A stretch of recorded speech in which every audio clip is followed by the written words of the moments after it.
dia tak dapat nak menutup lakonan yang...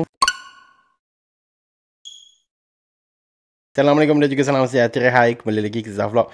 So hari ni kita nak buat sedikit review tentang sebuah filem terbaru di Astroverse, iaitu Olympic Dream. But first, jom kita baca dulu. Hari tu aku dapat satu poster ni yang menunjukkan bahawa dia tulis kat sini 24 wins and 17 nominations, 30 official selections, International Independent Film Festival. Okay, kat sini kita ada tulis dia ada anugerah-anugerah yang disertai, iaitu Festival Special Mention, Gold Star Movie Awards, okay? Best Story Chambal International Film Festival Season 5. Kemudian winner Canadian Cinematography Awards. Wow. Official Selection Rome Movie Awards. Wow. Cannes World, bukan Cannes, Cannes World Film Festival Best Director Indie Feature Film winner. Wow. Ramsgate International Film and TV Festival Honorable Mention New York Movie Awards Silver Award Director Feature Film Hollywood. Benda tu bawah tu tak berapa nak jelas.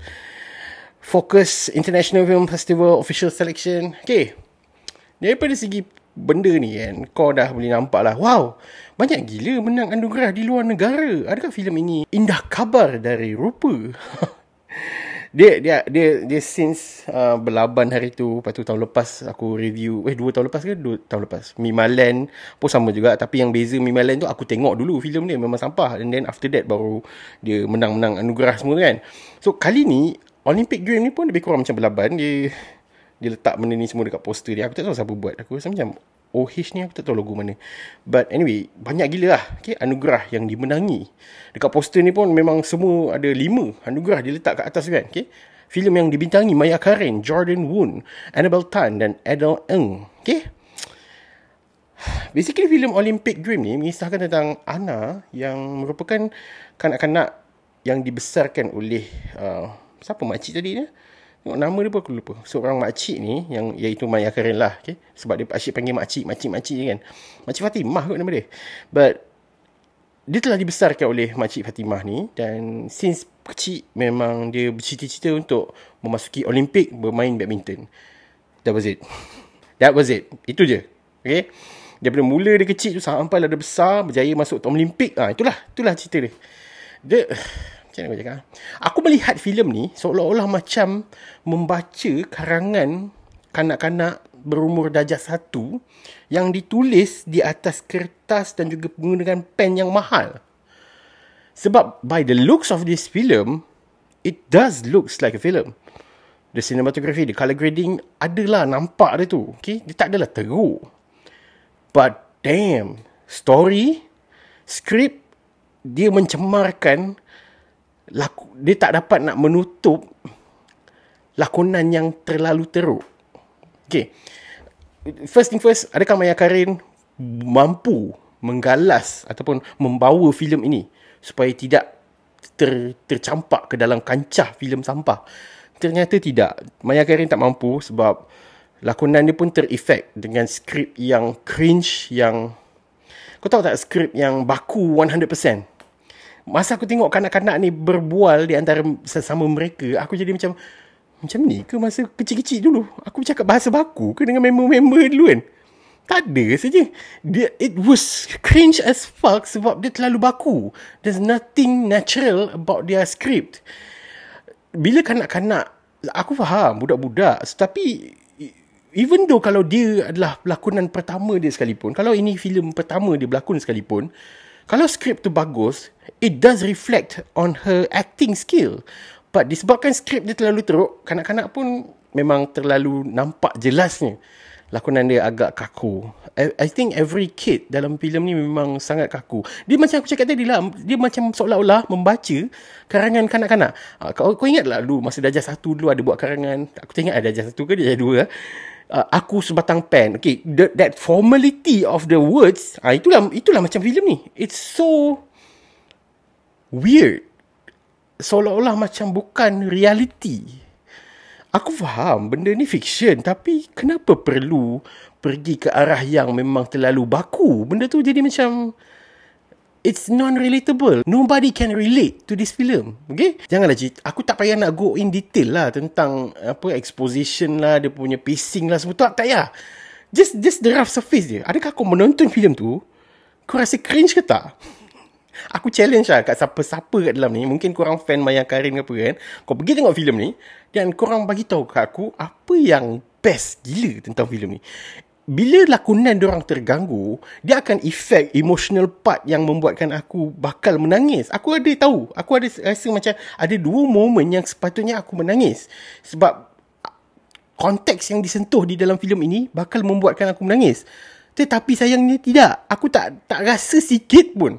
Tak rasa kesian pun. Tak rasa macam, oh my god, akhirnya dia panggil juga. Tak, dia tak ada. Benda tu aku jadi flat. Sebab nak kata build up daripada mula, tak juga. Ada je point tu, tapi tidak dikuatkan dengan lakonan diorang. Lakonan semua memang ke laut. Macam mana semua boleh tercalon dalam banyak anugerah semua ni? The character building confirm ke laut. Dengan cringe yang teruk, lakonan teruk, karakter pun kau tak dapat nak tengok the build up of the character. Tapi dari segi story pun, it is flat. Daripada mula sampailah habis, kau tak ada rasa. Okay, aku bagi contoh sebuah filem yang mengetengahkan badminton, kesukanan, Lee Chong Wei, Rise of the Legend. That was, aku tak tahulah, waktu aku tengok 2018 dulu. Aku suka filem tu, okay? In fact, dia dapat tangga keberapa dalam top 10 movies filem gempak 2018, okay? Filem Lee Chong Wei. Dia lebih kurang je dengan filem Olympic Dream ni, lebih kurang je. Cuma macam mana cerita Lee Chong Wei tu berjaya menambat hati aku, sedangkan Olympic Dream ni bergagal. Sebab aku cakap tadi, aspek skrip, okay, lakonan semua teruk. Lee Chong Wei, production tinggi. But the script, but the material yang digunakan di dalam filem Lee Chong Wei tu sangat bagus. Okay, kau tak rasa janggal. Lakonan pun tak tenggelam. In fact, lakonan Lee Chong Wei, pelakon yang melakonkan watak Lee Chong Wei tu pun bagus. Okay, kau dapat rasa that excitement that builds up towards the final battle. Tapi ni tak ada. In fact, aku rasa, ni dah final battle ke? Kau jadi macam tu. Tapi selepas tu ada orang baru masuk Olimpik. Bila? Kenapa dia tak fokuskan pada Olimpik? Kenapa? Ini dah adalah fiction. Benda ni dah memang fiction. Kenapa tak towards Olimpik sahaja, the final? Kenapa tak buat macam tu? Kenapa nak jadikan Olimpik tu adalah post filem? Benda tu tergantung. Entahlah, aku cerita lebih-lebih ni pun bukannya ada function pun. Aku saja nak meluahkan perasaan aku selepas membayar RM15.90 untuk filem yang tak apa-apa ni, yang overclaim banyak gila anugerah tapi cerita sampah. I'm sorry kepada semua yang terlibat di dalam filem ni. Even Kak Maya Karin, okay, I'm a fan of you, okay. Aku memang fan Maya Karin. Tapi filem ni sampah, aku cakap je sampah, okay. Anyway, it does reflect that this film dengan Lee Chong Wei, Rise of the Legends, bagai langit dengan bumi. Macam dua benda yang sangat berbeza. Macam dua dunia yang berbeza. Sedangkan risiko dan juga persepsi orang terhadap Lee Chong Wei itu lebih berbahaya berbanding filem Olympic Dream ni. Sebab ini adalah fiction. Yang Lee Chong Wei tu adaptasi daripada kisah benar. Itu lagi berisiko. Tapi diorang berjaya menjadikan filem itu bagus. Paling tidak pun tidaklah segempak filem-filem Hollywood ke apa. Tak. Bagi aku standard Malaysia tu memang dah gempak gila lah. Tapi ini nak capai standard Malaysia pun, I don't know. Aku rasa macam aku dah penat sebenarnya nak review filem tempatan ni. Sebab banyak sangat tu cerita-cerita sampah keluar waktu COVID-19 ni. Dia macam, why does it?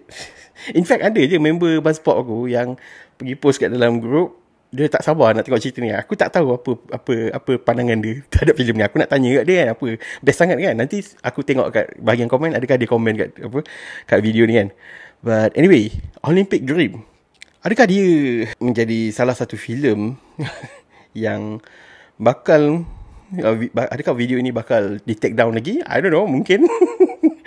But anyway, apa pandangan you guys tentang filem Olympic Dream ni? Bagi Zaf, rating Zaf untuk filem ni memang agak teruk. Tak adalah seteruk Belaban ataupun Zombietopia. Dia tidaklah sesampah tu. The looks of it is actually mediocre. Tapi dari segi skrip, lakonan memang teruk lah. Olympic Dream mendapat rating sebanyak 1/5 shade. Okay, so yeah, kalau korang berpandangan lain, mungkin korang rasa lakonan Maya Karin berjaya, dan Maya Karin berjaya mengangkat semula filem Olympic Dream ni dengan lakonan dia yang sangat bagus. Mungkin ada fans dia yang tegar mencakapkan bahawa Maya Karin berjaya naikkan filem ni semula. Korang boleh pergi dekat zafvlog.com, kat situ korang boleh review dan juga rating personal korang terhadap filem Olympic Dream ni. Dan ya, kalau korang dah tonton filem Olympic Dream ni, apa pandangan you guys tentang filem ni? Adakah dia setanding dengan filem Lee Chong Wei Rise of the Legends, ataupun adakah filem ini sekadar indah kabar dari rupa lagi sekali seperti filem Belaban? So korang boleh tinggalkan komen kat bawah. Jangan lupa untuk like, share dan juga subscribe channel Pure Pixels, dan jumpa lagi pada Zaflo yang akan datang. Thank you.